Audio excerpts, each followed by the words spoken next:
Hey guys, Brent Hull, Wednesday design video, a 1990s Mediterranean. Come check it out.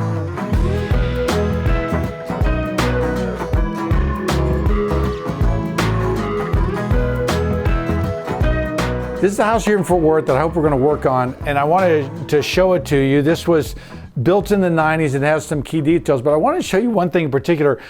I told them when I was there, and normally I don't do this, is I told them we need to cut down this tree.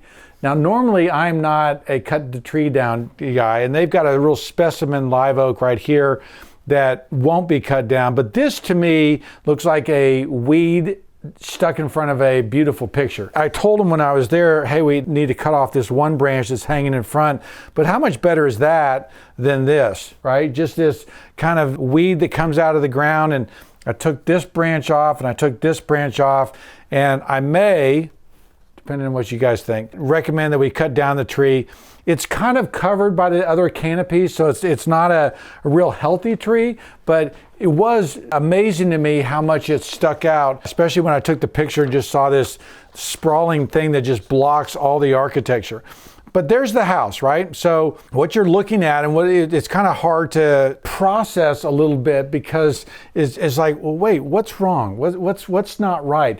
Something's not right, but it's not completely clear what it is.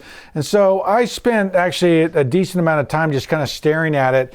And the more I stared at it, the more I kind of started looking at this area right here going, what is going on? Why is that? Why does this look so huge compared to that? And if you see it here, they've got these large columns and this kind of accentuated opening here, and the door really kind of disappears back here. The turret with this tall window and another tall window, it looks like, you know, this side of the house right there looks like the Scream, right? Just this big, ah, and the two eyes up there like, ah, help. So what I came down to is I think that we are looking at, and you'll see kind of what I did here as I was trying to fix it, what I was thinking. I've taken out the tree. I don't know whether we will in actuality, but it certainly helps us to look at the architecture and kind of how things figured out. Basically, I've reduced this window here. You can see the kind of the window behind it. I've added some screens, some lattice screens. I've taken the porch and brought it all the way across and tied it into the turret, so that one of my comments about this house when I first saw it is it kind of looks lumpy, that you've got kind of these growths that are just kind of thick and kind of overgrown. And so I wanted to try to add a little bit more architectural detail so that it doesn't look so contrasting. One of the things I'm playing with is changing this window. And so I'm giving it still this kind of architectural, you know, that broken pediment that I think is real pretty. I've given it a stronger base. I've added these lattice windows on either side to try to play with that. I've extended this porch all the way across into the turret. I think that helps. I've lowered this window down. That's another tall window. These windows, come to find out, are 9 feet tall. And so they're ginormous. And so I've switched to two smaller windows, kind of a faux arch over top of it. And notice what I've done. There's a built course in here that I've dropped down to that pedestal height, because I think it grounds the house a little bit better. Another exercise I did was just kind of playing with these window sizes. Let's say they don't want to go to this trouble and do this.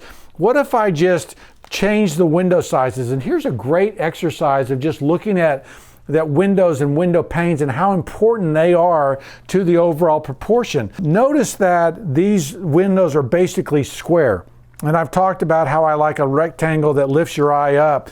And so what I've done here is, and the other problem with these things is the size of this thing makes it look like a door. There's very little style and rail here, so it looks like a fake door. It doesn't sell the eye. So I'm playing around with a couple things. One, a set of doors with an arch light, a more human scale of a window pane, a panel below here as a way of introducing it, or even going with a double hung window here where I've got these smaller panes, and it might work as a double pane window. But you can see with the big panes behind how much those big panes change your perception of this house. Scale is how we relate to the building based on what we expect to see, what the doorknob feels like, right? Everybody knows how big a doorknob should be, and when it looks dwarfed or it looks silly. Our sense of scale is thrown off. And so that's what's happening here, I think, with these windows. They're just too big.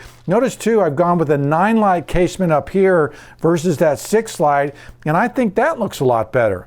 And so they're in this tradition, there's a lattice screening, which would have been a way for air to move through the house and cool things off. And so these are false. I've got chamfered edges around that to give it a little bit more punch. But just playing with this exercise, we just have these blank spaces in the wall that I think can be encouraged with kind of architectural oomph and architectural character. The turret, if we look at historic precedent, this is a real pretty turret on an historic house. And look what they've got in the eave of this turret, which is basically this plasterwork, this arched plasterwork, kind of a little bead on the bottom that then visually supports the roof as it goes above. And I think we've got that opportunity there. I did a kind of a quick study of that turret, and I've kind of outlined where the stairs are. And what I'd like to do maybe is actually have these windows kind of drop down and go up as you go around this thing. You see I got a small window there and then another one tucked up under here, which might be a kind of fun way to see the stair moving around that turret, give it movement, give it life.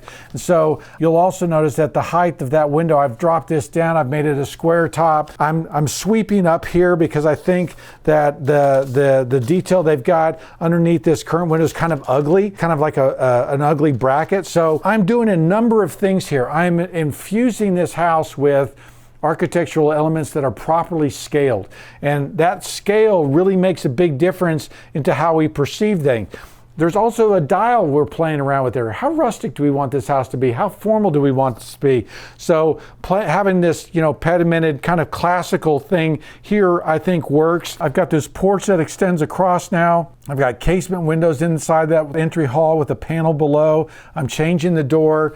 Really, the first time I stood up against this house, I was like, gosh, if we just change the windows and doors to properly scaled proportional pieces, that could make a huge difference. You'll notice, finally, I've got Southern Mediterranean kind of French casements. So you see these horizontal lines going across versus what I've got over here where I've got, true divided light panes and a casement window here versus, a French casement which would open like this and have 3 lights. This has 9 lights.